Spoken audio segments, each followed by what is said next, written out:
4 വർഷം മുമ്പ് നടന്ന ഒരു സീനോട് കൂടിയാണ് ക്വീൻ ഓഫ് ടിയേഴ്സിന്റെ 8ാമത്തെ എപ്പിസോഡൊക്കെ തുടങ്ങുന്നത്. നല്ലൊരു ഡേറ്റിംഗ് സ്പോട്ടൊക്കെ ആണെന്ന് അറിഞ്ഞിട്ട് ഹേനയും കൂട്ടിക്കൊണ്ട് ഹിൻവുവും ഒരു അക്വേറിയത്തിലേക്ക് എത്തിയതാണ്.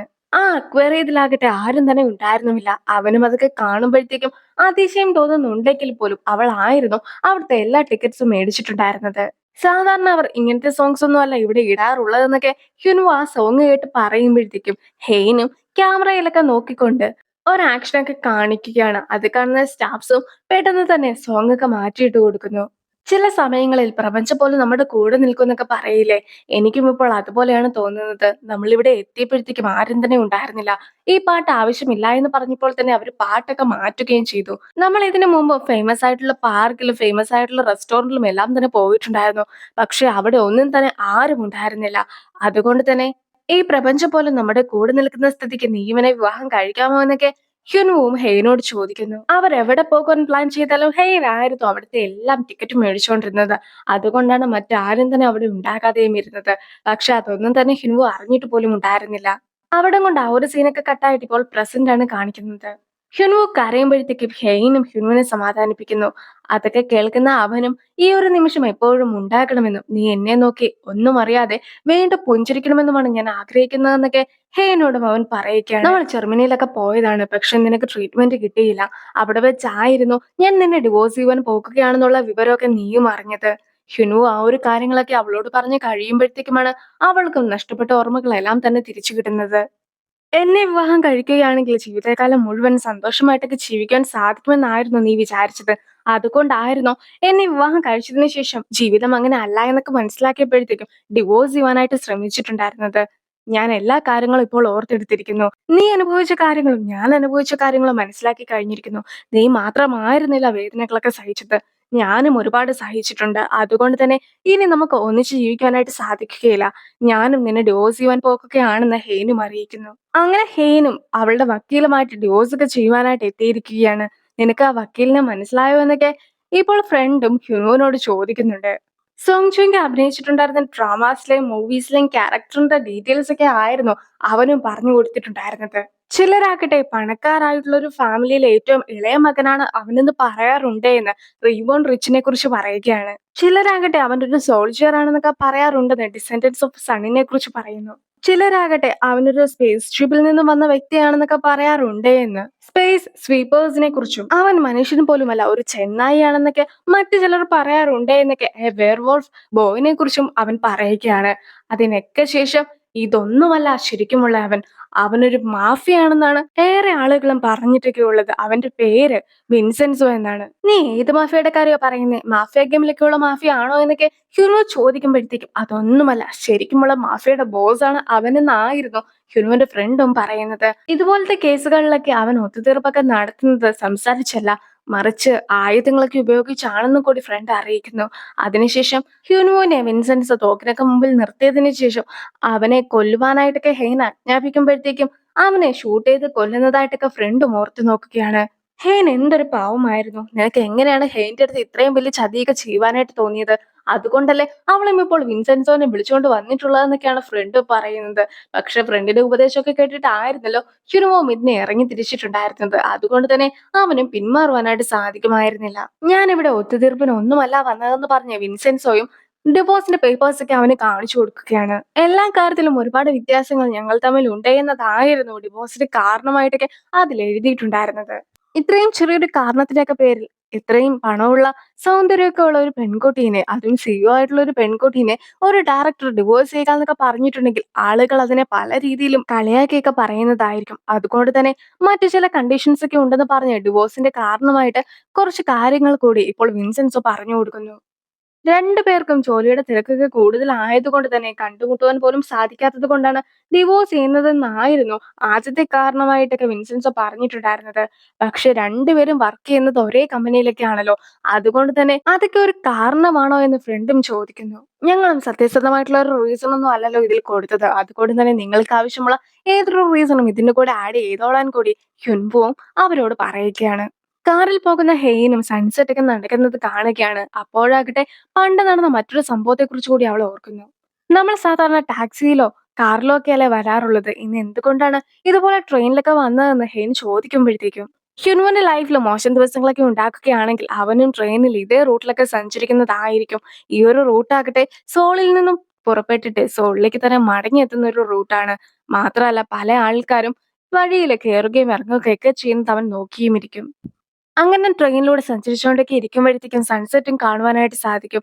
അതൊക്കെ കണ്ട് യാത്ര ചെയ്ത് കഴിയുമ്പോഴത്തേക്കും എല്ലാ വിഷമങ്ങളും മാറുന്നതായിരിക്കുമെന്നൊക്കെ ആയിരുന്നു അന്നും ഹ്യുനു അവളോട് പറഞ്ഞിട്ടുണ്ടായിരുന്നത്. ഇപ്പോഴാകട്ടെ അവളും സൺസെറ്റ് ഒക്കെ കാണുകയാണ്.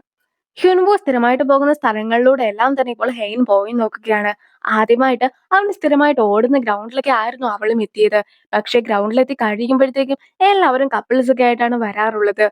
അവൻ മാത്രം തനിച്ചാണല്ലോ അവിടെ വന്നതെന്നൊക്കെ അവളും ഓർക്കുന്നു. പിന്നീട് കോയിനിട്ട് ഗെയിം കളിക്കുന്ന ഒരിടത്തേക്കും അവൾ എത്തിയിരിക്കുകയാണ്. അവൾക്ക് ആദ്യം അത് വലുതായിട്ട് ഇഷ്ടപ്പെടുന്നില്ലെങ്കിൽ പോലും പിന്നീട് അതൊക്കെ ഇഷ്ടപ്പെട്ട് ഒരുപാട് തവണ ഗെയിമൊക്കെ കളിക്കുന്നു. ഏറ്റവും ഒടുവിലായിട്ട് അവൻ സ്ഥിരമായിട്ട് ഫുഡ് കഴിക്കാറുള്ള കടയിൽ കൂടി അവൾ എത്തുകയാണ്.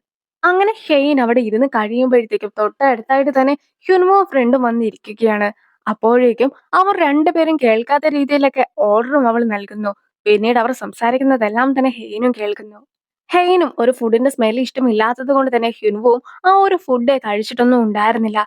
ഇപ്പോൾ ഡിവോഴ്സ് ഒക്കെ ചെയ്തത് കൊണ്ട് തന്നെ നിനക്ക് ആ ഫുഡൊക്കെ കഴിക്കാമല്ലോ എന്നാണ് ഫ്രണ്ടും പറയുന്നത്. നിന്നെ സ്ഥിരമായിട്ട് രണ്ടുപേരും ഫോളോ ചെയ്തൊക്കെ നടക്കാറില്ലേ? ഇപ്പോഴാകട്ടെ ആ രണ്ടു പേരുടെ ശല്യവും നിനക്കില്ല. പിന്നെ ധൃതി പിടിച്ച് വീട്ടിൽ പോകേണ്ട യാതൊരു വിധത്തിലുള്ള ആവശ്യവുമില്ല. ഞങ്ങൾ എപ്പോഴും ഒരു പാർട്ടി വെച്ചിട്ടുണ്ടെങ്കിലും നീ അവിടെ വരുന്നതല്ലാതെ ആ പാർട്ടി കൂടാറില്ല.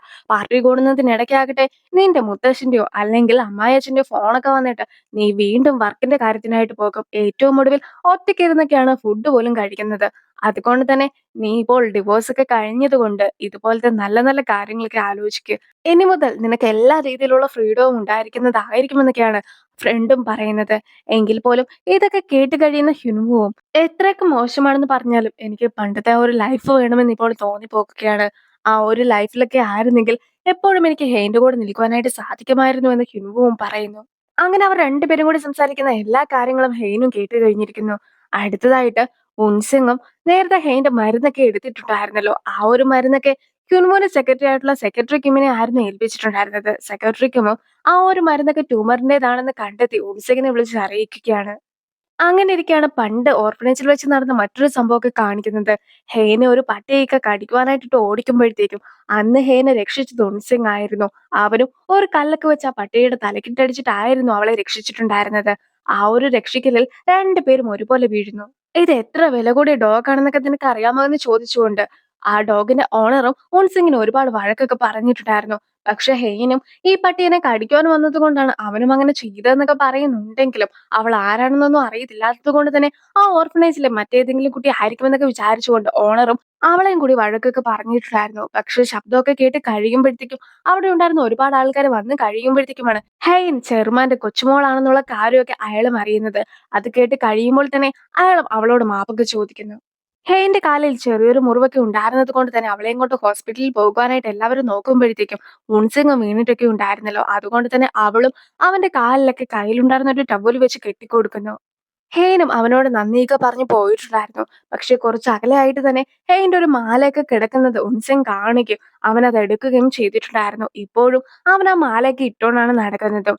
ഇനി ഹെയ്ന്റെ ഡ്രൈവറിന്റെ അടുത്ത് അവൾ എവിടെയൊക്കെ പോകുന്നുണ്ടെന്നുള്ള ഡീറ്റെയിൽസ് ഒക്കെ നൽകുവാനായിട്ട് മുൻസിങ് പറഞ്ഞിട്ടുണ്ടായിരുന്നു. പക്ഷെ ഇത്രയും നേരമായിട്ടും അവൾ വീട്ടിലെത്തിയിട്ടില്ല. മാത്രമല്ല അവളും ഒരു സ്കൂളിന്റെ മുമ്പിലായിട്ടൊക്കെ ഇറങ്ങിയിട്ടുണ്ടായിരുന്നു എന്നാണ് ഡ്രൈവർ അറിയിക്കുന്നത്. അതുകൊണ്ട് തന്നെ അവളെ ഒറ്റയ്ക്ക് ഒരിടത്തേക്ക് വിടുവാനായിട്ട് പാടില്ല എന്നും അവളെ കൃത്യമായി തന്നെ ഫോളോ ചെയ്യണമെന്നും പറഞ്ഞ് ഓൺസെങ്ങും ഇപ്പോൾ ഡ്രൈവറിന് വഴക്ക് പറയുകയാണ്. ഹെയ്ൻ ഒരു ടാക്സിയിലൊക്കെ വന്ന് ഇറങ്ങുകയാണ്. ഹ്യുൻവു ഇപ്പോഴും ക്വീൻസ് ഗ്രൂപ്പിലല്ലേ വർക്ക് ചെയ്യുന്നത്. അത് നിനക്ക് അത്രയ്ക്ക് നല്ല കാര്യമൊന്നും അല്ല. അതുകൊണ്ട് തന്നെ അവനെ അങ്ങ് പറഞ്ഞു വിട്ടേക്കുവാനൊക്കെ ഹെയ്ന്റെ അടുത്ത് ഓൺസിങ് പറയുമ്പോഴത്തേക്കും ഹെനുവിനെ കമ്പനിക്ക് ആവശ്യമായിട്ടുണ്ട്. അതുകൊണ്ട് തന്നെ അവനെ പറഞ്ഞു വിടുവാനായിട്ട് സാധിക്കുകയില്ല എന്നൊക്കെ ഹെയ്ൻ മറുപടി നൽകുമ്പോഴത്തേക്കും നിന്റെ കമ്പനിക്കും നിനക്കും ഏറ്റവും ആവശ്യമായിട്ടുള്ള ഒരു വ്യക്തി ഞാനാണ്. ഇനിയും ഞാനതൊക്കെ തെളിയിച്ച് കാണിക്കണോ എന്നൊക്കെ അവൻ ചോദിക്കുമ്പോഴത്തേക്കും ഹെർസാനയുടെ ബ്രാൻഡൊക്കെ ഞങ്ങളുടെ സ്റ്റോറിലേക്ക് കൊണ്ടുവരാനുള്ള എല്ലാ കാര്യങ്ങളും ചെയ്തു കഴിഞ്ഞതാണ്. ഹെർമാനും എല്ലാ കണ്ടീഷൻസും സ്വീകരിച്ചിട്ടുണ്ടായിരുന്നു. പക്ഷെ അതൊന്നും തന്നെ ഞാൻ കാരണമല്ല, മറിച്ച് നീ കാരണമാണ്. ഇനിയും നിന്റെ അത്യാഗ്രഹത്തിന് കൂട്ടു നിൽക്കുവാനായിട്ട് എനിക്ക് സാധിക്കുകയില്ല. അതുകൊണ്ട് തന്നെ ഹെർസാനയുടെ ആ ബ്രാൻഡ് ഒന്നും ഞങ്ങളുടെ സ്റ്റോറിൽ വേണ്ട എന്നാണ് ഞാൻ തീരുമാനിച്ചിട്ടുള്ളത് എന്ന് ഹെയ്ൻ അറിയിക്കുന്നു. മറ്റാർക്കും ചെയ്യുവാൻ സാധിക്കാത്ത ഒരുപാട് കാര്യങ്ങളൊക്കെ എനിക്ക് ചെയ്തു തരുവാൻ സാധിക്കുമെന്ന് തെളിയിക്കുവാനാണ് ഞാൻ ഇത്രയും വർഷമായിട്ട് കാത്തിരുന്നത്. ഇപ്പോൾ ഞാൻ അതെല്ലാം തന്നെ നിനക്ക് തെളിയിച്ചു തന്നിരിക്കുകയാണ്. എന്നിട്ട് പോലും നീ എന്തുകൊണ്ടാണ് ഞാൻ പറയുന്ന കാര്യങ്ങളൊന്നും തന്നെ സ്വീകരിക്കാത്തതെന്നൊക്കെ ഉൻസിങ് ചോദിക്കുമ്പോഴത്തേക്കും, ഹിനുവിന്റെ സ്ഥാനം നിനക്ക് നൽകുവാനായിട്ട് ആയിരുന്നില്ല ഞാൻ അവനെ ഡിവോഴ്സ് ഒക്കെ ചെയ്തിട്ടുണ്ടായിരുന്നത്. അവൻ എന്റെ കൂടെ നിൽക്കുവാനായിട്ട് ആഗ്രഹിച്ചപ്പോൾ ഞാൻ അവനെ വിവാഹം കഴിച്ചു. ഇപ്പോൾ ആകട്ടെ അവൻ എനിക്ക് വേണ്ടി ഒരുപാട് അനുഭവിച്ചു കഴിഞ്ഞിരിക്കുന്നു. ഇനിയും അവനെ കൂടെ നിർത്തണ്ട എന്ന് ഞാൻ വിചാരിച്ചു. അത്ര മാത്രമേ ഉള്ളൂ.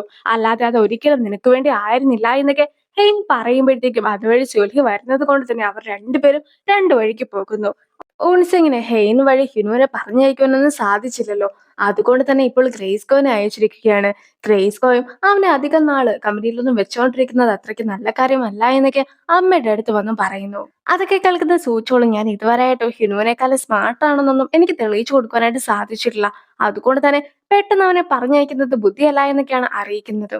ഇപ്പോൾ ആകട്ടെ നഷ്ടപരിഹാരത്തിന്റെ പേരില് ഹെയ്ന്റെ കയ്യിൽ നിന്ന് ഒരു തുക പോലും മേടിക്കാതെ ആയിരുന്നു അവൻ ഡിവോഴ്സ് ചെയ്തിട്ടുണ്ടായിരുന്നത്. പക്ഷെ ഇനി മുതൽ നീ കമ്പനിയിൽ നിൽക്കേണ്ടതൊക്കെ പറഞ്ഞ് നമ്മൾ പെട്ടെന്ന് അവനെ ദേഷ്യമൊക്കെ പിടിപ്പിക്കുകയാണെങ്കിൽ ഒരുപക്ഷെ അവൻ നഷ്ടപരിഹാരമൊക്കെ ചോദിച്ചാലോ? അങ്ങനെ വലിയൊരു തുകയൊക്കെ ചോദിക്കുകയാണെങ്കിൽ അത് നമുക്ക് തന്നെ നഷ്ടമുണ്ടാക്കുകയില്ലേ എന്നൊക്കെ സൂചോളും ചോദിക്കുകയാണ്. എന്തൊക്കെ പറഞ്ഞാലും ഇപ്പോഴും അവൻ കമ്പനിയുടെ ലീഗൽ ഡയറക്ടറാണ്. അത് വലിയൊരു സ്ഥാനമാണ്. ആ ഒരു സ്ഥാനമൊക്കെ അവന്റെ അടുത്ത് നിന്ന് കളയുകയാണെങ്കിൽ അവന്റെ പവറും കുറച്ചൊക്കെ കുറഞ്ഞിരിക്കുമെന്ന കാര്യം കൂടി ഗ്രേസ്കോയും അമ്മേനെ അറിയിക്കുന്നു. ഹെയ്ന്റെ അമ്മേനെ ഹ്യുനുവിന്റെ അമ്മ കോൾ ചെയ്യുന്നു. പിന്നീട് നേരെ മകളുടെ കടയിലേക്കും കൂടി എത്തുകയാണ്. സാധാരണയായിട്ട് ഫീമെയിൽ പൊളിറ്റീഷ്യൻസ് ഒക്കെ മീഡിയയുടെ അടുത്ത് നിന്ന് സോറി ഒക്കെ പറയൂലോ, അപ്പോൾ അവരൊരു ഹെയർ സ്റ്റൈൽ വെക്കൂലോ. ആ ഒരു ഹെയർ സ്റ്റൈലാണ് തനിക്ക് ആവശ്യമായിട്ടുള്ളതെന്നാണ് മകളുടെ അടുത്ത് നിന്ന് അമ്മ പറയുന്നത്. അതേ ഹെയർ സ്റ്റൈൽ ഒന്നും സെറ്റ് ആക്കുവാൻ സാധിക്കുകയില്ലെങ്കിലും ഏകദേശം അതുപോലെയൊക്കെ തോന്നിക്കുന്ന രീതിയിൽ ഒരു ഹെയർ സ്റ്റൈൽ ഒക്കെ റെഡിയാക്കി തരാമെന്ന് പറഞ്ഞ മകളും അമ്മനെ റെഡിയാക്കി കൊടുക്കുന്നു. ഹ്യുനുവിന്റെ അമ്മ ഹെയ്ന്റെ അമ്മയോട് വന്ന് ക്ഷമയൊക്കെ ചോദിച്ചിട്ട് എല്ലാ തെറ്റും എന്റെ മകന്റെ ഭാഗത്താണെന്ന് എനിക്ക് ഉറപ്പാണെന്നൊക്കെ പറയുകയാണ്. അതൊക്കെ കേൾക്കുന്ന ഹെയ്ന്റെ അമ്മയാകട്ടെ, ഇങ്ങനെയൊക്കെ ഞങ്ങളുടെ അടുത്ത് വന്ന് പറയുകയാണെങ്കിൽ നിങ്ങളുടെ മകന് വല്ല നഷ്ടപരിഹാരവും കിട്ടുമെന്ന് പറഞ്ഞിട്ടുണ്ടായിരുന്നോ?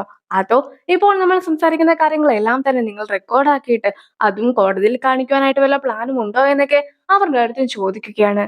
ഞങ്ങൾക്ക് അങ്ങനെ ഒന്നും തന്നെ റെക്കോർഡ് ചെയ്യുന്ന സ്വഭാവമൊന്നും ഇല്ല എന്നൊക്കെ ഹ്യുനുവിന്റെ അമ്മ പറയുമ്പോഴത്തേക്കും, നിങ്ങളുടെ മകനും ഇതേ കാര്യം തന്നെ ചെയ്തിട്ടുണ്ടായിരുന്നു. മുത്തശ്ശൻ പറഞ്ഞ പല കാര്യങ്ങളും ചോർത്തിയിട്ട് ഒടുവിലായിട്ട് ഞങ്ങൾക്ക് എതിരായിട്ടുള്ള കമ്പനിയുടെ കയ്യിൽ ആ ഒരു രേഖകളെല്ലാം തന്നെ കൊടുത്തു.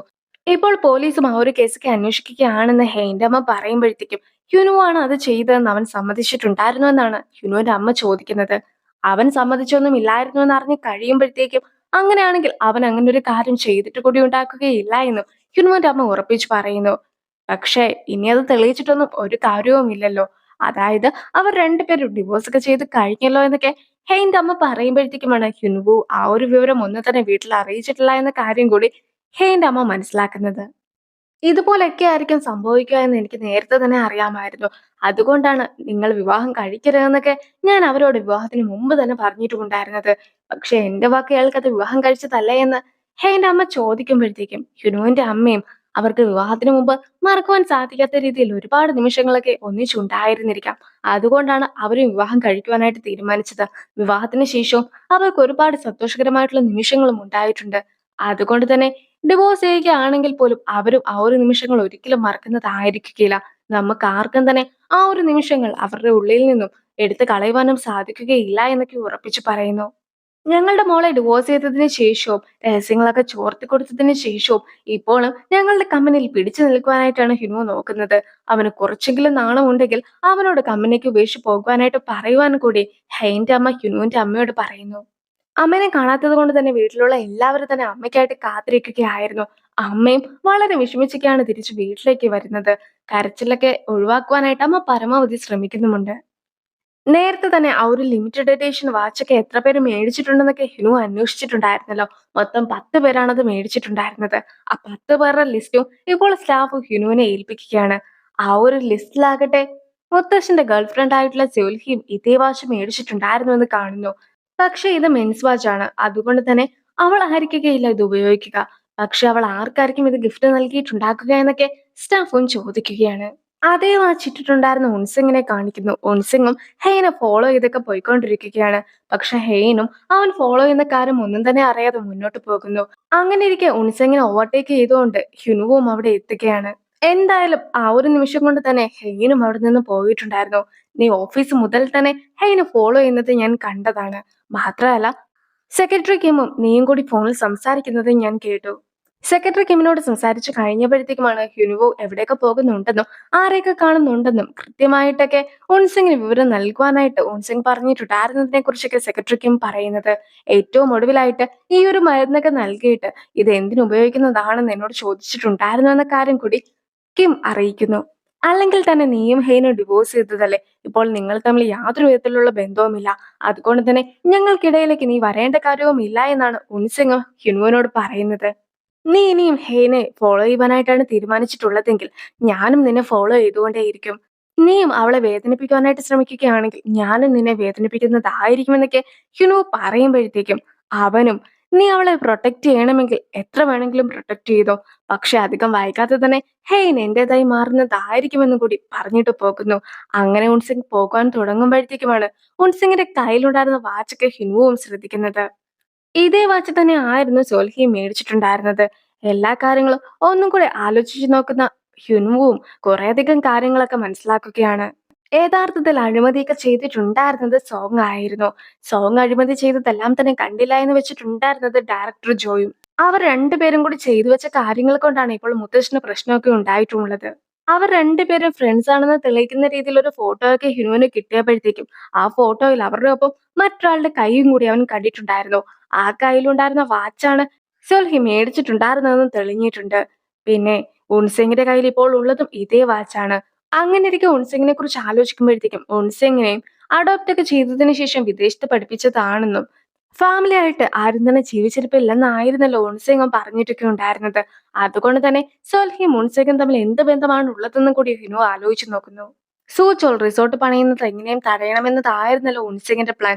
അതുമായി ബന്ധപ്പെട്ട് മറ്റൊരു കാര്യവുമായിട്ട് ഇപ്പോൾ ഉൺസിങ് എത്തിയിരിക്കുകയാണ്. അതായത് ഇവരുടെ റിസോർട്ടിന്റെ ഏകദേശം അടുത്തായിട്ട് തന്നെ ഒരു മിലിറ്ററിയുടെ ടവർ ഉണ്ട്. ഈ ഒരു ടവർ അടുത്തുള്ളത് കൊണ്ട് തന്നെ അവർക്ക് അവിടെ വലിയൊരു ബിൽഡിംഗ് പണിയുവാനായിട്ട് സാധിക്കുകയില്ല എന്നാണ് നിലവിൽ അറിയിച്ചിട്ടുള്ളതെന്നാണ് ഉൺസിങ് പറയുന്നത്.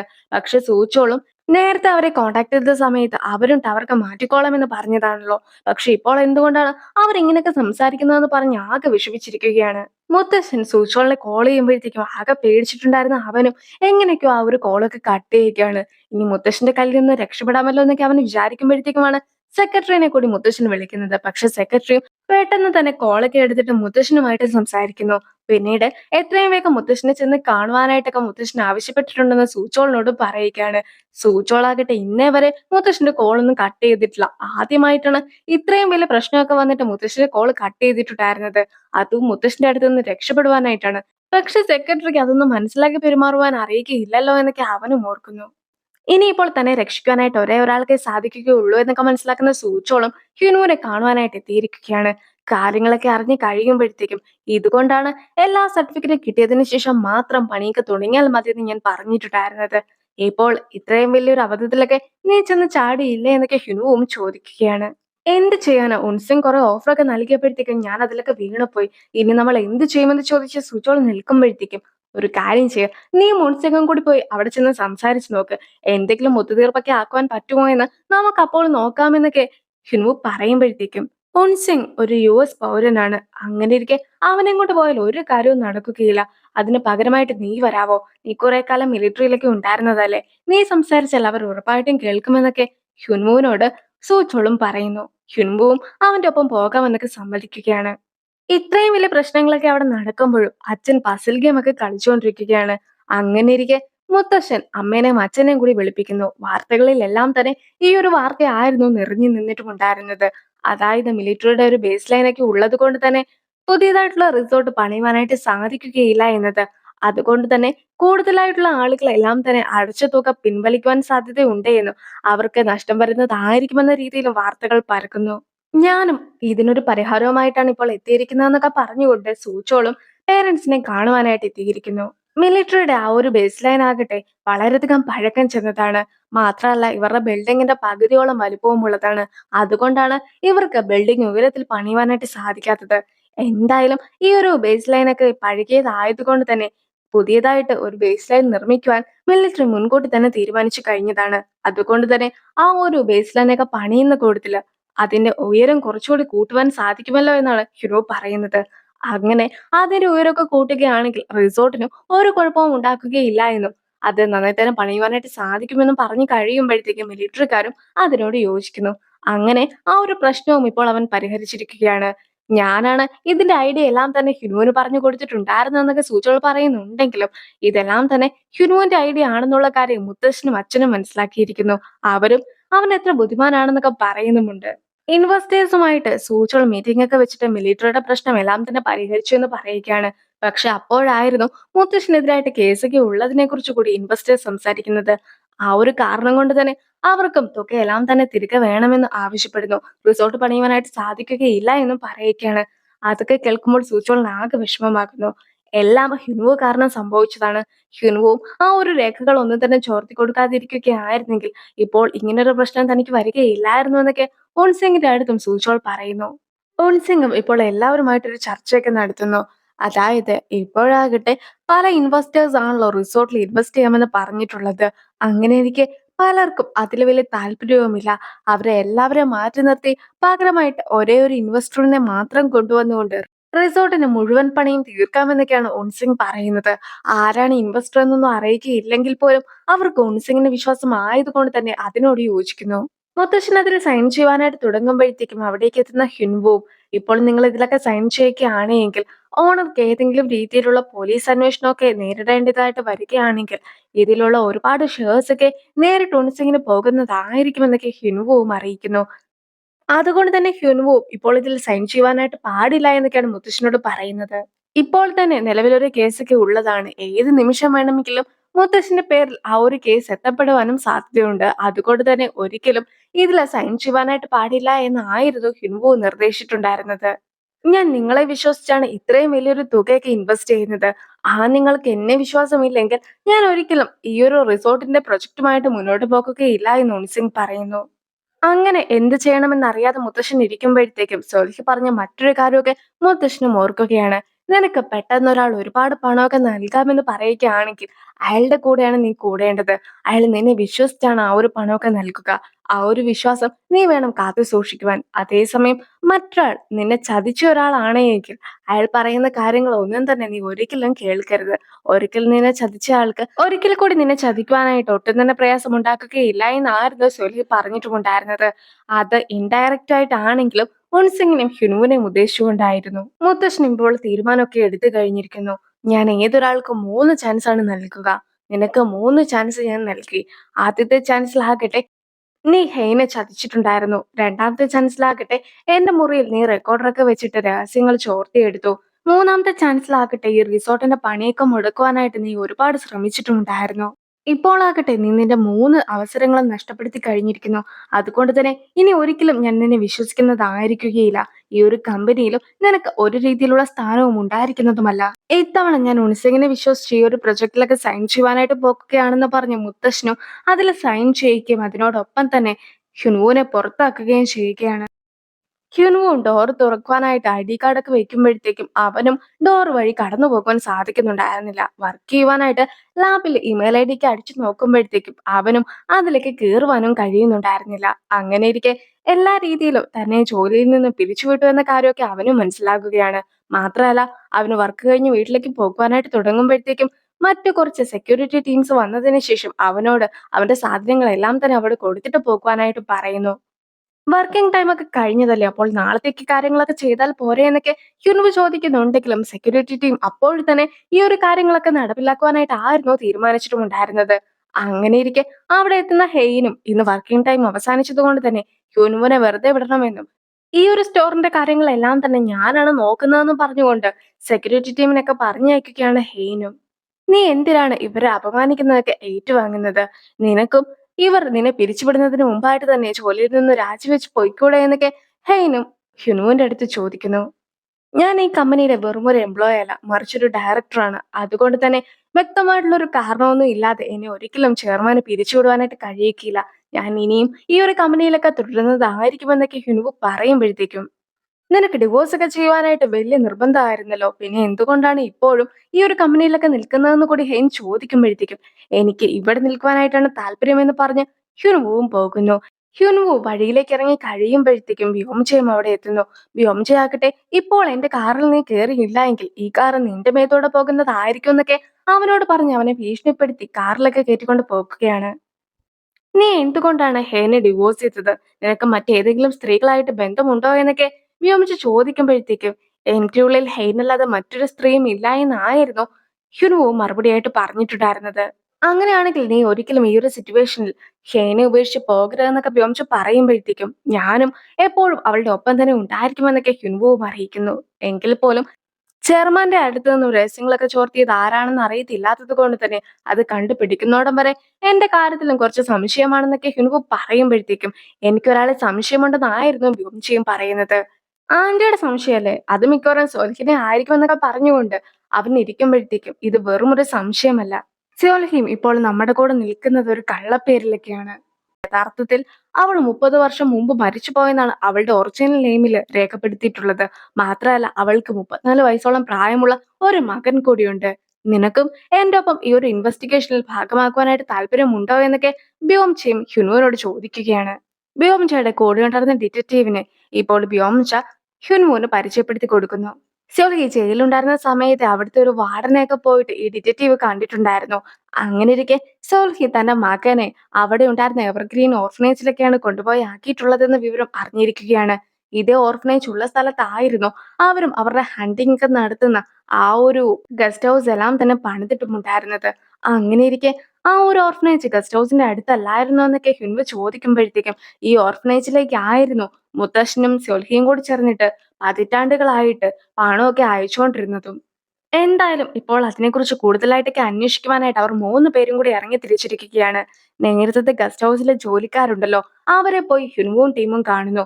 അവരോട് സംസാരിച്ച് കഴിയുമ്പോഴത്തേക്കുമാണ് പണ്ടത്തെ ആ ഒരു ഓർഫനേജ് ഒന്നും തന്നെ ഇപ്പോഴില്ല, അതെല്ലാം തന്നെ കത്തി നശിച്ചുപോയി. പിന്നെ നിങ്ങളുടെ ഒപ്പം അന്ന് ഹണ്ടിങ്ങിന് ഒരാൾ കൂടി വന്നിട്ടില്ലായിരുന്നോ? അയാളെ കണ്ടപ്പോഴത്തേക്കും ശരിക്കും ഈ ഒരു ഓർഫനേജിൽ പണ്ടുണ്ടായിരുന്ന മറ്റൊരു കുട്ടീനെയാണ് എനിക്ക് ഓർമ്മ വന്നതെന്നൊക്കെ അയാളും പറയുന്നുണ്ട്. ആ ഒരു കുട്ടീനെ പിന്നീട് യുഎസിലേക്ക് ആരൊക്കെയോ അഡോപ്റ്റ് ചെയ്തുകൊണ്ട് പോയെന്നായിരുന്നു ഞങ്ങൾക്കും അറിയുവാനായിട്ട് കഴിഞ്ഞ വിവരമെന്നൊക്കെ അവർ പറഞ്ഞു കഴിയുമ്പോഴത്തേക്കും ഉൻസിങ്ങിനെയും ഇതുപോലെ യുഎസിലേക്ക് അഡോപ്റ്റ് ചെയ്തുകൊണ്ട് പോയതാണെന്നുള്ള കാര്യം ഹ്യുനുവും ടീമും ഓർക്കുകയാണ്. അതുകൊണ്ട് തന്നെ ഉൻസിങ്ങും ആ ഒരു കുട്ടിയും ഒരേ ആളായിരിക്കുമോ എന്ന് കൂടി അവർ സംശയിക്കുന്നു. എന്തുകൊണ്ടാണ് സ്യോൽഹി ഉൻസിങ്ങിന് വാച്ച് നൽകിയതെന്ന് മാത്രമായിരുന്നല്ലോ ഹ്യുൻവുവിന് സംശയമുണ്ടായിരുന്നത്. ഇപ്പോൾ ആകട്ടെ ആ ഒരു സംശയം എല്ലാം തന്നെ മാറിയിരിക്കുന്നു. ഉൻസിങ്ങും സൊൽഹിയുടെ മകനാണെന്നുള്ള സത്യം അവനും മനസ്സിലാക്കി കഴിഞ്ഞിരിക്കുന്നു. അന്നത്തെ ദിവസം മുത്തശ്ശന്റെ ബർത്ത്ഡേ ആയിരുന്നു. മുത്തശ്ശനും സോൽഹിക്കായിട്ട് ഒരു ഗിഫ്റ്റ് ഒക്കെ നൽകുകയാണ്. അതായത് ഇപ്പോൾ എല്ലാ സ്വത്തുക്കളും സോൽഹിയുടെ പേരിലേക്കായിട്ട് മുത്തശ്ശന് എഴുതി കൊടുക്കുകയാണ്. മുത്തശ്ശന്റെ ഗാർഡിയൻ ആയിട്ടാണ് സോൽഹിനെ വെച്ചിട്ടുമുള്ളത്. സോൽഹിയും എന്തെങ്കിലും കേസൊക്കെ വരികയാണെങ്കിൽ തന്റെ പേരിൽ വന്നോട്ടെ എന്ന് പറഞ്ഞിട്ടുണ്ടായിരുന്നല്ലോ. അതിന് പിന്നിലെ കാരണവും ഇത് തന്നെയാണ്. അതായത് സോൽഹിയുടെ കൈവശം ചെറിയൊരു തുക മാത്രമേ ഉള്ളൂ എങ്കിൽ അവൾ ഒരിക്കലും ഇത്രയും വലിയൊരു ക്രൈം ഒന്നും ചെയ്യുകയില്ല. അതുകൊണ്ട് തന്നെ എല്ലാ സ്വത്തുക്കളും സോൽഹിക്ക് നൽകുകയാണെങ്കിൽ മാത്രമേ ഇപ്പോൾ അവളാണ് ഈ ഒരു കുറ്റമൊക്കെ ചെയ്തതെന്നും പോലീസ് വിശ്വസിക്കുകയുള്ളൂ. അങ്ങനെ മുത്തശ്ശനും എല്ലാ സ്വത്തുക്കളും സോൽഹിയുടെ പേരിലായിട്ട് നൽകുന്നു. മുത്തശ്ശന്റെ പാർട്ടിയൊക്കെ നടക്കുവാനായിട്ട് പോകുകയാണ്. ഓരോരുത്തരും ഇരിക്കുന്ന സീറ്റിന്റെ അറേഞ്ച്മെന്റ്സ് ഒക്കെ നോക്കുകയായിരുന്നു അമ്മയും. അങ്ങനെ നോക്കുമ്പോഴത്തേക്കും അവിടെ ആകട്ടെ ഉൻസിങ്ങിന് മറ്റൊരു സീറ്റൊക്കെ ആയിരുന്നു നൽകിയിട്ടുമുണ്ടായിരുന്നത്. യഥാർത്ഥത്തിൽ അമ്മയ്ക്ക് അമ്മയുടെ ഒക്കെ കൂടെ, അതായത് ഹെയിന്റെ കൂടെ ഉൻസിങ്ങിനെ ഇരുത്തുവാനായിട്ടായിരുന്നു ആഗ്രഹവും. പക്ഷേ സൊൽഹി ആകട്ടെ അവനെ മാറ്റിയിരുത്തുവാനായിട്ടൊക്കെ ആവശ്യപ്പെട്ടിരിക്കുകയുമാണ്. ഹെയ്നും ഡിവോഴ്സ് ആയതുകൊണ്ട് തന്നെ ഹെയിന്റെ അടുത്ത് മറ്റൊരാളൊക്കെ ഇരിക്കുകയാണെങ്കിൽ അത് മീഡിയാസ് ഒക്കെ മറ്റൊരു രീതിയിലായിരിക്കും പറയുക എന്ന് പറഞ്ഞിട്ടാണ് ഇപ്പോൾ സ്യോൽഹിയും ഉൻസിങ്ങിനെ മാറ്റിയിരുത്തുന്നത്. ഞങ്ങളുടെ വീട്ടിൽ എന്റെ അമ്മ മരിച്ചു എന്നത് സത്യം തന്നെയാണ്. എങ്കിൽ പോലും അമ്മ കഴിഞ്ഞാൽ രണ്ടാമതായിട്ട് വീടിന്റെ എല്ലാ ചുമതലയും ഉള്ളത് ഹെയിന്റെ അമ്മയ്ക്ക് തന്നെയാണ്. അതുകൊണ്ട് തന്നെ നീ ഇല്ലാത്ത സ്വാതന്ത്ര്യമൊന്നും ഇവിടെ എടുക്കേണ്ടതായിട്ടില്ല എന്നാണ് സൊൽഹിയുടെ അടുത്ത് വ്യോമിച്ചു വന്ന് പറയുന്നത്. അതൊക്കെ കേൾക്കുമ്പോഴത്തേക്കും ഹെയിന്റെ അമ്മയ്ക്ക് സന്തോഷമൊക്കെ ആകുന്നുണ്ട്. അങ്ങനെ ഇരിക്കെയാണ് വ്യോംചയും സൊൽഹിയുടെ കയ്യിലുണ്ടായിരുന്ന ഒരു മോതിരമൊക്കെ കാണുന്നത്. ഇപ്പോൾ അതിനെക്കുറിച്ച് സംസാരിക്കുവാനായിട്ട് അച്ഛന്റെയും അടുത്തെത്തിയിരിക്കുന്നു. ഇത് എന്റെ അമ്മയുടെ കയ്യിൽ കിടന്ന മോതിരമാണ്.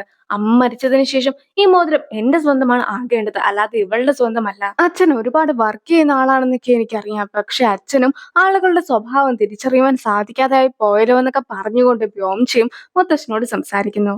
അച്ഛൻ എന്റെ മൂത്ത ചേട്ടനെ വീട്ടിൽ നിന്നും പുറത്താക്കി. രണ്ടാമത്തെ ചേട്ടനെ ആകട്ടെ ഒരു മണ്ടനെ പോലെയാണ് ഇപ്പോഴും കണ്ടുകൊണ്ടൊക്കെയിരിക്കുന്നത്. ഇനി മിച്ചം ആരാണ് അച്ഛനുള്ളത്? ഇവളെ വിശ്വസിച്ചാണോ അച്ഛനെ ഇരിക്കുന്നതെന്നൊക്കെ ആയിരുന്നു സ്യോൽഹിനെ കുറിച്ച് ബ്യോംച് പറയുന്നത്. ഞാൻ ജയിലിൽ പോകേണ്ട ഒരു സിറ്റുവേഷൻ ഒക്കെ വന്നപ്പോഴത്തേക്കും എന്റെ മക്കൾ എല്ലാവരും പിന്തിരിഞ്ഞു. പക്ഷെ ഇവൾ മാത്രമായിരുന്നു എനിക്ക് പകരമായിട്ട് ജയിലിൽ പോകാമെന്ന് സമ്മതിച്ചിട്ടുണ്ടായിരുന്നെന്നൊക്കെ അച്ഛൻ പറയുമ്പോഴത്തേക്കും ഇവൾ ഇതിനു മുമ്പും ജയിലിൽ കിടന്നതാണ്.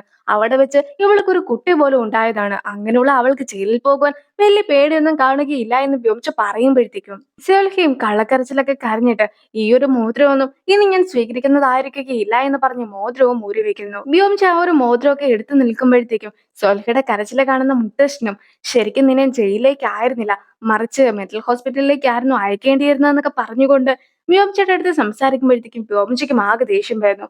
അങ്ങനെ ഇരിക്കുന്ന വ്യോംചയാകട്ടെ സോൽഹയുടെ മുടിയിലൊക്കെ പിടിച്ച് വലിച്ച് ആകെ വഴക്കുണ്ടാക്കുകയാണ്. വ്യോംച് സോൽഹിനെ ഉപദ്രവിക്കുന്നത് കാണുന്ന മുത്തശ്ശനും വ്യോംചക്കിട്ട് തല്ലുന്നു. നിന്റെ അമ്മയ്ക്ക് എന്നോടുള്ള വൈരാഗ്യം കൊണ്ടാണ് നിന്നെ പോലെ ഒരു മകളെയൊക്കെ എനിക്ക് നൽകിയത്. അതുകൊണ്ട് തന്നെ നീ ഇനി ഈ വീട്ടിലെ നിൽക്കുവാനായിട്ട് പാടില്ല എന്ന് പറഞ്ഞ് വ്യോംചനെ കൂടി അച്ഛൻ പുറത്താക്കുകയാണ്. വ്യോംചയും ആകെ കരഞ്ഞുകൊണ്ട് വീട്ടിൽ നിന്നും ഇറങ്ങി പോകുമ്പോഴത്തേക്കും മുത്തശ്ശനാകട്ടെ സോൽഹിനെ സമാധാനിപ്പിക്കുന്ന തിരക്കിലായിരുന്നു. വ്യോംചയും ഡിറ്റക്റ്റീവിന്റെ അടുത്ത് എത്തിയതിനു ശേഷം കയ്യിലുണ്ടായിരുന്ന സോൽഹിയുടെ മുടിയൊക്കെ ഡിറ്റക്റ്റീവിന് നൽകുന്നു. മാത്രമല്ല ഉൺസിംഗ് ഉപയോഗിച്ച ഒരു ചീപ്പും കൂടി ഡിറ്റക്റ്റീവിന് നൽകുകയാണ്. DNA ടെസ്റ്റ് നടത്തുവാനായിട്ടായിരുന്നു ഇത് രണ്ടും കൊടുത്തിട്ടുമുണ്ടായിരുന്നത്. ഇത്രയൊക്കെ ചെയ്തിട്ടുണ്ടെങ്കിൽ പോലും അച്ഛൻ ആദ്യമായിട്ട് എന്നെ തല്ലിയെന്ന് പറഞ്ഞ് വ്യോംചയും അവിടെ നിന്ന് കരയുമ്പോഴത്തേക്കും ഹ്യുൻവുവും വ്യോംചനെ സമാധാനപ്പെടുത്തുന്നു. സൂച്ചോളും വൈഫും കൂടി ഒന്നിച്ചു നിൽക്കുകയാണ്. സൂച്ചോളും ഇപ്പോൾ മുത്തശ്ശന് വേണ്ടി ഒരു സർപ്രൈസ് ഒക്കെ റെഡിയാക്കി വെച്ചിട്ടുമുണ്ട്. ആ ഒരു സർപ്രൈസ് ഒക്കെ കണ്ട് മുത്തശ്ശന്റെ ബോധം പോകുമെന്ന സംശയമായിരുന്നു അവനും ഉണ്ടായിരുന്നത്. ഇപ്പോൾ അവനാണല്ലോ റിസോർട്ടൊക്കെ പണിയുന്നത്. അത് ക്വീൻസ് ഗ്രൂപ്പിനെ മൊത്തത്തിൽ സഹായിക്കും. ആ ഒരു കാരണം കൊണ്ട് തന്നെ അടുത്ത ക്വീൻസ് ഗ്രൂപ്പിന്റെ അനന്തരാവകാശിയായിട്ട് തന്നെ പ്രഖ്യാപിക്കുമെന്ന് കൂടി അവൻ പറയുന്നു. ഇത് നമുക്ക് വളരെ പ്രധാനപ്പെട്ട ഒരു ദിവസമാണ്. നീയും മോനും റെഡിയായി വരണം. ഞാനും നിങ്ങൾക്ക് വേണ്ടി കാത്തു നിൽക്കുന്നതായിരിക്കുമെന്നൊക്കെ പറഞ്ഞ് സൂചോളും പോകുന്നു. മുത്തശ്ശന്റെ 80ാമത്തെ പിറന്നാളാഘോഷമൊക്കെ നടക്കുകയാണ്. സൂചോളും അതിന്റെ ഒരു പ്രസംഗമൊക്കെ നടത്തുന്നു. ആ ഒരു സമയത്ത് സെക്യൂരിറ്റി ടീമിന്റെ അടുത്തെത്തുന്ന ഗ്രേസ്കോയും അവിടെ ഉണ്ടായിരുന്ന എല്ലാ ക്യാമറാസും ഓഫ് ചെയ്യുകയാണ്. ഡാഹയും ഫോണൊക്കെ ഓഫ് ആക്കിയതിനു ശേഷം നാട് വിട്ടു പോകുവാനുള്ള പ്ലാനിലാണ്. ഇപ്പോൾ ആകട്ടെ സൂചോളം മുത്തശ്ശിന് വേണ്ടി തയ്യാറാക്കിയിട്ടുള്ള ആ ഒരു ബർത്ത്ഡേ ഗിഫ്റ്റ് ഒക്കെ കാണിക്കാനായിട്ട് പോകുന്നു. അതും അവരുടെ ഒരു അമ്യൂസ്മെന്റ് പാർക്കിലൊക്കെ വെക്കുവാനായിട്ട് പറ്റുന്ന രീതിയിലുള്ള ഒരു കാർട്ടൂൺ ക്യാരക്ടറാണ്. ആ ഒരു കാർട്ടൂൺ ക്യാരക്ടറും സ്വന്തം മുത്തശ്ശിനെയൊക്കെ വിചാരിച്ചുകൊണ്ട് തയ്യാറാക്കിയ ഒന്നാണെന്നൊക്കെ പറഞ്ഞിട്ടാണ് സൂചോളം നിൽക്കുന്നത്. എല്ലാവരും ആ ഒരു ക്യാരക്ടറിനെ കാണുവാനായിട്ട് ആകാംക്ഷയോട് കൂടി തന്നെ നിൽക്കുന്നു. പക്ഷെ ആ ഒരു ക്യാരക്ടറിനെ കണ്ട് കഴിയുമ്പോഴത്തേക്കും മൊത്തത്തിൽ പലർക്കും നാണക്കേടൊക്കെ ആയിരുന്നു തോന്നിയിട്ടുമുണ്ടായിരുന്നത്. അതൊന്നും മനസ്സിലാക്കാതെ ഇത് വലിയ സംഭവമാണെന്നൊക്കെ വിചാരിച്ചുകൊണ്ട് സൂചോളും തന്റെ പ്രസംഗമൊക്കെ തുടരുകയാണ്. അച്ഛനും എല്ലാം നിർത്തുന്നുള്ള രീതിയിലൊക്കെ ആക്ഷൻ കാണിക്കുന്നുണ്ടെങ്കിലും ബെസ്റ്റ് വിഷസ് ഒക്കെ നൽകുന്നതായിട്ടായിരുന്നു സൂചോളം കരുതിയിട്ടുണ്ടായിരുന്നത്. സൂചോളം വീണ്ടും എല്ലാം തന്നെ തുടർന്നുകൊണ്ടേയിരിക്കുന്നു. അതിനിടയിലും ഡാഹ എത്തിയില്ലല്ലോ എന്നൊക്കെ അവനും ഓർക്കുന്നുണ്ട്. ഹ്യുൻവുവും യോംചയും കൂടി ചേർന്നിട്ട് DNA ടെസ്റ്റിന്റെ റിസൾട്ടിന് വേണ്ടിയുള്ള വെയിറ്റിംഗിലായിരുന്നു ഉണ്ടായിരുന്നത്. റിസൾട്ടും എത്തിയിരിക്കുകയാണ്. ഡാഹയിനെ കാണാത്തത് കൊണ്ട് തന്നെ വീട്ടിലേക്ക് എത്തുന്ന സൂചോളും ഡാഹയിനെ അന്വേഷിക്കുന്നു. പക്ഷെ അവിടെ ആകട്ടെ ഒരു കത്ത് മാത്രമായിരുന്നു ഉണ്ടായിരുന്നത്. സൂചോളും പിന്നീട് ഡാഹയിനെ അന്വേഷിച്ച് വെളിയിലേക്കൊക്കെ പോകുന്നു. അവിടെയും ആരും തന്നെ ഉണ്ടായിരുന്നുമില്ല. അവളുടെ ഫോണൊക്കെ വിളിക്കുന്നുണ്ടെങ്കിലും ഫോണും ആരും തന്നെ ആൻസർ ചെയ്യുന്നുണ്ടായിരുന്നില്ല. ഏറ്റവും ഒടുവിലായിട്ട് അവിടെ ഉണ്ടായിരുന്ന സൈക്കിളൊക്കെ എടുത്തുകൊണ്ട് സൂചോളം പോകുവാനായിട്ട് നോക്കുന്നു. അവൻ ഇതുവരെയായിട്ടും സൈക്കിൾ ഓടിക്കുവാനൊന്നും പഠിച്ചിട്ടില്ല. എങ്കിൽ പോലും ഡാഹയിനെയും മകനെയും കാണുവാനുള്ള തിടുക്കത്തിൽ അവനും അറിയാത്ത സൈക്കിളൊക്കെ ഓടിച്ചുകൊണ്ട് പോകുന്നു. ഒടുവിലായിട്ട് ആ ഒരു സൈക്കിളൊക്കെ മറിഞ്ഞ് മുന്നോട്ട് പോകുവാൻ സാധിക്കാതെയൊക്കെ സൂചോളം നിൽക്കുമ്പോഴത്തേക്കും എന്റെ കുഞ്ഞിനാകട്ടെ ഞാനൊന്ന് കൊട്ടിക്കൊടുക്കാതെ ഉറങ്ങുവാൻ പോലും സാധിക്കുകയില്ല എന്ന് പറഞ്ഞ് സൂചോളം അവിടെ നിന്ന് കരയുകയാണ്. സൂചോൾ പറഞ്ഞത് സത്യം തന്നെ ആയിരുന്നു. ഫ്ലൈറ്റിലിരിക്കുന്ന ഡാഹയും കുഞ്ഞിനെ ഉറക്കുവാനും ഫുഡ് കഴിപ്പിക്കുവാനും നോക്കുന്നുണ്ടെങ്കിൽ പോലും കുഞ്ഞും കരച്ചിലൊന്നും തന്നെ നിർത്തുന്നുണ്ടായിരുന്നില്ല. മുത്തശ്ശൻ സോൽഹിയുടെ ഒപ്പം ഇരുന്ന് ഗെയിമൊക്കെ കളിക്കുകയാണ്. ആ ഒരു സമയത്ത് ബ്യോംച് കോൾ ചെയ്യുന്നുണ്ടെങ്കിൽ പോലും മുത്തശ്ശൻ ആ ഒരു കോളൊക്കെ കട്ട് ചെയ്യുമ്പോഴത്തേക്കും ഹ്യുൻവുവും മുത്തശ്ശനെ കോൾ ചെയ്യുന്നു. മുത്തശ്ശൻ ആ ഒരു കോളൊക്കെ എടുത്ത് കഴിയുമ്പോഴത്തേക്കും സോൽഹി നിങ്ങളുടെ ഒപ്പം ഉണ്ടെങ്കിൽ മാത്രം ബാക്കി കേൾക്കുക എന്നൊക്കെ പറഞ്ഞ് കുറച്ച് കാര്യങ്ങളൊക്കെ മുത്തശ്ശന്റെ അടുത്ത് ഹ്യുൻവുവും പറഞ്ഞു കൊടുക്കുകയാണ്. സോൽഹിയുടെയും ഉൺസിങ്ങിന്റെയും ഒരു DNA ടെസ്റ്റ് ഒക്കെ ഞങ്ങൾ നടത്തിയിട്ടുണ്ടായിരുന്നു. അതിലാകട്ടെ 99% അത് മാച്ചിങ് ആയിരുന്നു. മാത്രമല്ല ഉൺസിങ് ഇപ്പോൾ തന്നെ ഡയറക്ടേഴ്സിന് നൽകിയിട്ടുണ്ടായിരുന്ന ഷെയറിൽ നിന്നും 9.6% ഷെയർ ഒക്കെ സ്വന്തമാക്കി കഴിഞ്ഞിരിക്കുന്നു. നിങ്ങൾ ഇപ്പോൾ തന്നെ കൺവേർട്ടബിൾ റൈറ്റ്സ് ഒക്കെ ഒഴിവാക്കേണ്ടതായിട്ടുണ്ടെന്നായിരുന്നു ഹ്യുൻവുവും നിർദ്ദേശിച്ചിട്ടുണ്ടായിരുന്നത്. നേരത്തെ ഡയറക്ടേഴ്സ് പണത്തിന് പകരം ഷെയർസ് ഒക്കെ വെച്ചപ്പോഴത്തേക്കും ആയിരുന്നല്ലോ ആ ഒരു ഷെയർസ് എല്ലാം തന്നെ ഉൻസിംഗ് സ്വന്തമാക്കിയിട്ടുണ്ടായിരുന്നത്. അതുകൊണ്ട് തന്നെ അങ്ങനെ ഷെയർസ് വെക്കുന്നത് പിൻവലിക്കുകയാണെങ്കിൽ അതിന് പകരമായിട്ട് ഉൻസിംഗിന് പണം കൊടുത്ത് ഒഴിവാക്കുവാനായിട്ട് സാധിക്കും. ആ ഒരു ചാൻസ് ആണ് ഇപ്പോൾ ഹിനു ചോദിച്ചിട്ടുമുള്ളത്. അങ്ങനെ ഇരിക്കെ ആ ഒരു കോളൊക്കെ കട്ടാക്കിയതിനു ശേഷം സിയോൽഹി തന്നെ ചതിക്കുകയാണെന്നൊക്കെ മുത്തശ്ശിന് വിശ്വസിക്കുവാനായിട്ട് പോലും സാധിക്കുന്നുണ്ടായിരുന്നില്ല. ആ ഒരു ഗെയിമിലും സിയോൽഹി തന്നെയാണ് വിജയിക്കുന്നത്. പക്ഷെ പെട്ടെന്ന് മുത്തശ്ശന് വയ്യാതെയൊക്കെ ആകുന്നു. സോൽഹിയും ഒരു ചിരിയൊക്കെ ചിരിച്ചതിന് ശേഷം ഞാൻ ഒരു ഡ്രഗ്സ് ഒക്കെ യൂസ് ചെയ്തിട്ടുണ്ടായിരുന്നു. 10 മിനിറ്റിനുള്ളിൽ അത് നിങ്ങളുടെ ശ്വാസകോശത്തെയൊക്കെ ബാധിക്കും. പിന്നീട് പതിയെ പതിയെ നിങ്ങളും പാരലൈസ്ഡ് ആകും. സോൽഹി അങ്ങനെയൊക്കെ പറയുമ്പോഴത്തേക്കുമാണ് ആ ഒരു ഗെയിമിൽ യൂസ് ചെയ്തിട്ടുണ്ടായിരുന്ന സ്റ്റോൺസിൽ അവൾ ഡ്രഗ്സ് ഒക്കെ ഉപയോഗിച്ചിട്ടുണ്ടായിരുന്നു എന്ന കാര്യം മുത്തശ്ശനും മനസ്സിലാക്കുന്നത്. അങ്ങനെ ഇരിക്കെ മുത്തശ്ശനെ പെട്ടെന്ന് കൊല്ലുവാനായിട്ടൊന്നും ആയിരുന്നില്ല സോൽഹിയുടെ പ്ലാൻ. ഒരു 2-3 മാസം മുത്തശ്ശനെ കിടപ്പിലാക്കിയതിനു ശേഷം കൊല്ലുവാനായിട്ടായിരുന്നു സുൽഹി വിചാരിച്ചിട്ടുമുണ്ടായിരുന്നത്. മുത്തശ്ശനും ഒരു പേപ്പറിലൊക്കെ സൈൻ ചെയ്ത് കൊടുത്തിട്ടുണ്ടായിരുന്നല്ലോ. അതുവഴി സുൽഹി മുത്തശ്ശന്റെ ഗാർഡിയൻ ആയിട്ട് മാത്രമേ മാറുകയുള്ളൂ. പക്ഷെ മുത്തശ്ശൻ ഒരു കോമയിൽ വല്ലതും കിടക്കുകയാണെങ്കിൽ ആ ഒരു സ്വത്തിന്റെ എല്ലാത്തിന്റെയും അവകാശിയായിട്ട് സുൽഹി മാറുന്നതായിരിക്കും. എന്ത് കാര്യം വേണമെങ്കിലും അവൾക്ക് തീരുമാനിക്കുവാനും കഴിയും. ആ ഒരു തീരുമാനമൊക്കെ എടുക്കുവാനായിട്ടുള്ള ആ ഒരു പവറിന് വേണ്ടിയിട്ടായിരുന്നു അവളും ഇങ്ങനെ ചെയ്തിട്ടുണ്ടായിരുന്നത്.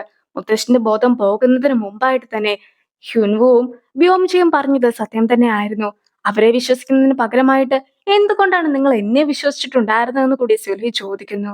മുത്തശ്ശനും പണ്ടത്തെ അവരുടെ ആ ഒരു ലൈഫിനെ കുറിച്ചൊക്കെ ഇപ്പോൾ ആലോചിച്ച് നോക്കുകയാണ്. ഇനി കാര്യങ്ങളൊക്കെ അറിഞ്ഞ് ഹോസ്പിറ്റലിലേക്ക് എല്ലാവരും തന്നെ എത്തുമ്പോഴത്തേക്കും സെക്യൂരിറ്റീസ് ആരും തന്നെ അവരെ അകത്തേക്ക് കടത്തി വിടുന്നുണ്ടായിരുന്നില്ല. ഞങ്ങളൊക്കെ ചെയർമാന്റെ മക്കളാണെന്ന് അവർ പലരും പറയുന്നുണ്ടെങ്കിൽ പോലും മുത്തശ്ശന് പെട്ടെന്നൊരു അറ്റാക്ക് ഒക്കെ വന്നതാണ്. ഇപ്പോഴും ബോധമൊന്നും വന്നിട്ടില്ല. മുത്തശ്ശന്റെ നിലവിലുള്ള ലീഗലായിട്ടുള്ള ഗാർഡിയനാണ് സോൽഹി. മുത്തശ്ശൻ തന്നെ സോൽഹിക്ക് എല്ലാ രീതിയിലുള്ള പവർ ഓഫ് അറ്റോർണിയും നൽകിയിട്ടുണ്ടെന്നൊക്കെ പറഞ്ഞ് ആ ഒരു ഡീറ്റെയിൽസ് എല്ലാം തന്നെ ഇപ്പോൾ അഡ്വക്കേറ്റ്സും അവർക്ക് കാണിച്ചു കൊടുക്കുകയാണ്. മുത്തശ്ശൻ ഇതൊക്കെ എഴുതി സൈൻ ചെയ്യുന്ന വീഡിയോ പോലും അവരുടെ ഒപ്പം ഉണ്ടെന്നും കൂടി പറയുമ്പോഴത്തേക്കും അമ്മയുടെ പോലും ബോധം നഷ്ടപ്പെടുന്നു. ചെയർമാന് സ്വന്തം മക്കളിൽ പോലും ഒട്ടും തന്നെ വിശ്വാസമില്ല. ചെയർമാൻ ഒരുപാട് കഷ്ടപ്പെട്ടാണ് ഈ ഒരു കമ്പനിക്ക് ഇത്രത്തോളം എത്തിച്ചത്. മക്കളും അത് നശിപ്പിക്കുമെന്ന് വിശ്വാസമുള്ളത് കൊണ്ടാണ് എന്റെ പേരിൽ ഇതൊക്കെ എഴുതി തന്നിട്ടുള്ളതെന്നായിരുന്നു സോൽഹിയും പറയുന്നത്. അതുകൊണ്ട് തന്നെ മുത്തശ്ശന്റെ ആഗ്രഹപ്രകാരം നിങ്ങളും പ്രവർത്തിക്കേണ്ടതായിട്ടുണ്ടെന്നൊക്കെ പറയുമ്പോഴത്തേക്കും വ്യോംജയും ആകെ ദേഷ്യപ്പെടുന്നു. നീയും നിന്റെ മകനായിട്ടുള്ള ഉൻസിംഗും കൂടി ചേർന്നിട്ട് ഞങ്ങളുടെ ഗ്രൂപ്പ് മൊത്തത്തിൽ തട്ടിയെടുക്കുവാനായിട്ടുള്ള ഇങ്ങനെയൊക്കെ ചെയ്തിട്ടുണ്ടായിരുന്നു എന്നൊക്കെ വ്യോമിച്ച് ചോദിക്കുമ്പോഴത്തേക്കും അവൻ എന്റെ മകൻ തന്നെയാണ്, അതിന് എന്താണ് പ്രശ്നമെന്നൊക്കെ ആയിരുന്നു സോൽഹിയും ചോദിക്കുന്നത്. സോൽഹിയും ഉൻസിംഗും കൂടി ചേർന്ന് എല്ലാവരെയും ചതിക്കുകയാണെന്നുള്ള കാര്യം അവരെല്ലാവരും തന്നെ മനസ്സിലാക്കി കഴിഞ്ഞിരിക്കുന്നു. ഏറ്റവും കൂടുതൽ വിഷമം തോന്നുന്നതും സൂചോളിന് തന്നെയാണ്. ഇനിയും നിങ്ങൾ മര്യാദയ്ക്കൊന്നും നിന്നില്ല എങ്കിൽ അദ്ദേഹം മരിച്ചാൽ പോലും നിങ്ങളെ ഒരിക്കലും ഞാൻ കാണുവാനായിട്ട് അനുവദിക്കുകയില്ല എന്ന് കൂടി സോൽഹി പറഞ്ഞതിന് ശേഷം പോകുന്നു. ഇനി ന്യൂസുകൾ വഴി പല കാര്യങ്ങളും അറിയിക്കുകയാണ്. ക്വീൻസ് ഫാമിലിക്ക് ക്വീൻസ് ഗ്രൂപ്പിലുള്ള എല്ലാ അധികാരവും നഷ്ടപ്പെട്ടിരിക്കുന്നു. സൂചോളുടെ റിസോർട്ടിലൊക്കെ ഒരു കമ്പനി ഇൻവെസ്റ്റ് ചെയ്യാമെന്ന് പറഞ്ഞിട്ടുണ്ടായിരുന്നല്ലോ. ആ കമ്പനിക്ക് നേരത്തെ തന്നെ ക്വീൻസ് ഗ്രൂപ്പിൽ കുറച്ച് ഷെയർസ് ഒക്കെ ഉണ്ടായിരുന്നു. പിന്നീടാകട്ടെ അവർ കുറച്ചുകൂടി ഷെയർസ് ഒക്കെ സ്വന്തമാക്കി. നേരത്തെ ഹ്യുൻവുവും ഒരു കാര്യമൊക്കെ പറഞ്ഞിട്ടുണ്ടായിരുന്നല്ലോ ചെയർമാനോട് ചെയ്യണമെന്ന്. അത് ചെയ്യുവാൻ സാധിക്കാത്തത് കൊണ്ട് തന്നെ കൂടുതൽ ഷെയർസ് ഒക്കെ സ്വന്തമാക്കിയതിനു ശേഷം ഇപ്പോൾ ക്വീൻസ് ഗ്രൂപ്പിന്റെ 31% ഷെയർസ് ഒക്കെ ആ ഒരു ഗ്രൂപ്പിന്റെ പേരിലാണ് ഉള്ളത്. അവരാണ് രണ്ടാമത്തെ ഏറ്റവും വലിയ ഷെയർ ഹോൾഡേഴ്സും. ഇപ്പോൾ അതിന്റെ അധികാര കസേരയിലൊക്കെ ഇരിക്കുന്നതും ഉൻസിംഗ് തന്നെയാണ്. മാത്രമല്ല ക്വീൻസ് ഗ്രൂപ്പിലെ ആളുകൾക്ക് എന്ത് സംഭവിച്ചു എന്ന കാര്യം ആർക്ക് തന്നെ അറിയുകയില്ല. അവർക്കും ഒരിടവും വിട്ട് പോകുവാനായിട്ടും സാധിക്കുകയില്ല. സ്വന്തമായിട്ട് ഒന്നും തന്നെ ഇല്ല താനും. ഒരു ദിവസം രാവിലെ അച്ഛൻ കടയിലെത്തി കഴിയുമ്പോഴത്തേക്കും കടയൊക്കെ തുറന്നു കിടക്കുകയായിരുന്നു. കടയ്ക്കകത്ത് ചെല്ലുമ്പോഴത്തേക്കും അവിടെ സ്ഥിരമായിട്ടുള്ള അച്ഛന്റെ 2 ഫ്രണ്ട്സും ഉണ്ട്. എന്തുകൊണ്ടാണ് താനറിയാതെ കടയൊക്കെ തുറന്നിട്ടുണ്ടായിരുന്നതെന്നൊക്കെ അച്ഛൻ അവരോട് ചോദിക്കുമ്പോഴത്തേക്കുമാണ് ഷെയ്ന്റെ ഫാമിലിക്ക് സംഭവിച്ച കാര്യങ്ങളെല്ലാം തന്നെ വാർത്ത വഴി ആളുകളൊക്കെ അറിഞ്ഞിട്ടുണ്ടായിരുന്നു. ഇത്രയും കാലം പല ആൾക്കാരും ഫ്രീ ആയിട്ടൊക്കെ ആയിരുന്നു അവിടെ നിന്ന് സാധനമൊക്കെ മേടിച്ചിട്ടുണ്ടായിരുന്നത്. പണം എത്ര ചോദിച്ചാലും തിരിച്ചു പോലും അടയ്ക്കുകയില്ലായിരുന്നു. പക്ഷെ ഇപ്പോൾ ആകട്ടെ വാർത്തയൊക്കെ കണ്ടതുകൊണ്ട് തന്നെ അവരെല്ലാവരും രാവിലെ മുതൽ വന്ന് ഇതുവരെ കൊടുക്കുവാനുള്ള പണമൊക്കെ കൊടുത്തു തീർത്തിരിക്കുകയാണ്. ആ ഒരു പണമൊക്കെ കളക്ട് ചെയ്യുവാനായിട്ടായിരുന്നു ഇവർ 2 പേരും രാവിലെ മുതലേ അവിടെ വന്നിട്ടുമുള്ളത്. അച്ഛനും ആകെ വിഷമിച്ചിരിക്കുന്നത് കൊണ്ട് തന്നെ ഫ്രണ്ട്സ് അച്ഛനെ സപ്പോർട്ട് ചെയ്തൊക്കെ സംസാരിക്കുകയാണ്. ഒരു വലിയ കൊടുങ്കാറ്റൊക്കെ വന്നതുകൊണ്ടാണ് ഇപ്പോൾ ഇങ്ങനെയൊക്കെ സംഭവിച്ചിട്ടുള്ളത്. എന്തായാലും നമ്മൾ കൃഷി ചെയ്യുന്ന സമയത്തും കൊടുങ്കാറ്റൊക്കെ വരികയാണെങ്കിൽ അതിനുശേഷം നമ്മൾ കൃഷി നടത്തി കഴിയുമ്പോഴത്തേക്കും അതൊക്കെ നല്ല രീതിയിൽ തന്നെ മുന്നോട്ട് പോകുന്നതായിരിക്കും എന്നൊക്കെ പറഞ്ഞ് വലിയ ഫിലോസഫിയൊക്കെയാണ് ഒരാൾ പറയുന്നത്. പക്ഷെ എന്റെ മകന്റെ ഹൃദയമൊക്കെ വല്ലാതെ തകർന്നു പോയിട്ടുണ്ടെന്നൊക്കെ പറഞ്ഞ് അച്ഛൻ വിഷമിച്ച് മദ്യപിച്ചുകൊണ്ടിരിക്കുമ്പോഴത്തേക്കുമാണ് ഒരു വണ്ടിയുമായിട്ട് ഹ്യുനുവോ അവിടെ എത്തുന്നത്. ഹ്യുനുവോ അവിടെ എത്തുമ്പോഴത്തേക്കും എല്ലാവർക്കും ഒരുപാട് സന്തോഷമാകുന്നുണ്ട്. ആ ഫാമിലി ആകട്ടെ നിന്നെ പുറത്താക്കിയവരല്ലേ, കർമ്മ എന്ന് പറയുന്നത് ശരിക്കും ഉള്ളതാണ്. അതുകൊണ്ടാണ് അവർക്കും ഇപ്പോൾ വീട്ടിൽ നിന്നും പുറത്താകേണ്ടി വന്നിട്ടുണ്ടായിരുന്നത്. അവർക്ക് ഇങ്ങനെയൊക്കെ സംഭവിച്ചതിൽ എനിക്ക് ഒരുപാട് സന്തോഷമുണ്ട്. ഇതൊക്കെ അവർ അനുഭവിക്കേണ്ടതാണെന്ന് ചേട്ടനും പറയുകയാണ്. ആ തന്ത്രശാലിയായിട്ടുള്ള കുറുക്കനൊക്കെ മറന്നിട്ട് നീ നിന്റെ ജീവിതമൊക്കെ മുന്നോട്ട് കൊണ്ടുപോകണമെന്നൊക്കെ ഹെയ്നെ കുറിച്ച് ചേച്ചി പറയുമ്പോഴത്തേക്കും ആയിരുന്നു വണ്ടിയിൽ നിന്നും ഹെയ്ൻ കൂടി പുറത്തേക്ക് ഇറങ്ങിയിട്ടുണ്ടായിരുന്നത്. തന്ത്രശാലിയായ ആ കുറുക്കനും ഇവിടെ എത്തിയിട്ടുണ്ടെന്നൊക്കെ ഹെയ്ൻ സ്വന്തമായിട്ട് പറയുമ്പോഴത്തേക്കും അവൾ മാത്രമല്ല എല്ലാവരും തന്നെ ഇവിടെ ഉണ്ടെന്ന് ഹ്യുനുവും പറയുകയാണ്. അങ്ങനെ ഇരിക്കെ വണ്ടിയിൽ നിന്നും അച്ഛനും ബ്യോംചയും സൂച്ചോളും അമ്മയും കൂടി പുറത്തേക്ക് ഇറങ്ങുകയാണ്. അവരെ എല്ലാവരെയും കാണുമ്പോഴത്തേക്കും ഹ്യുനുവിന്റെ ഫാമിലി ആകെ ഞെട്ടി നിൽക്കുന്നു. ആ ഒരു സീനോട് കൂടി ഈ എപ്പിസോഡ് അവസാനിക്കുന്നുണ്ടെങ്കിലും ഏറ്റവും ഒടുവിലായിട്ട് ഒരു സീൻ കൂടി കാണിക്കുകയാണ്. ഹെയ്നും ഹിനുവും കൂടി ചേർന്നിട്ട് കടയിലൊക്കെ ഇരുന്നിട്ടുണ്ടായിരുന്നല്ലോ. അപ്പോഴാകട്ടെ അവളുടെ കൂടെ നിൽക്കുവാനായിട്ടാണ് ഞാൻ ആഗ്രഹിക്കുന്നതെന്നൊക്കെ ഹിനുവു പറഞ്ഞതിന് ശേഷം ഹെയ്നും ആ കടയിലിരുന്ന് കരയുകയാണ്. അവൾ കരയുന്നത് കണ്ട് കടയിലെ ചേച്ചിയും അവളുടെ അടുത്ത് നിന്ന് സംസാരിക്കുന്നു. എന്റെ ഹസ്ബൻഡിന് എന്റെ കൂടെ നിൽക്കണമെന്നാണ് ആഗ്രഹമെന്ന് പറഞ്ഞു. അവനതൊക്കെ പറഞ്ഞത് കേട്ടപ്പോഴത്തേക്കും എനിക്കും ഇപ്പോൾ ജീവിക്കുവാനായിട്ട് തോന്നുകയാണ്. അവന്റെ ഒപ്പം എനിക്കും തിരിച്ചു നിൽക്കുവാനായിട്ട് തോന്നുകയാണെന്നൊക്കെ പറഞ്ഞ് അവളും അവിടെ ഇരുന്ന് പൊട്ടിക്കരയുന്നു. ഹേന് വീണ്ടും ഹ്യുനുവിന്റെ അടുത്ത് സ്നേഹം തോന്നിക്കഴിഞ്ഞിരിക്കുന്നു. അതുകൊണ്ട് തന്നെയാണ് ഇപ്പോൾ അവന് വേണ്ടി ജീവിക്കുവാനായിട്ടും അവൾ തീരുമാനിച്ചിട്ടുള്ളത്. ആ ഒരു സീനോട് കൂടിയാണ് ഇതിന്റെ 8ാമത്തെ എപ്പിസോഡ് അവസാനിക്കുന്നത്. അപ്പോൾ അടുത്തൊരു വീഡിയോ ആയിട്ട് ഇത്രയും വേഗം കാണാം. ബൈ.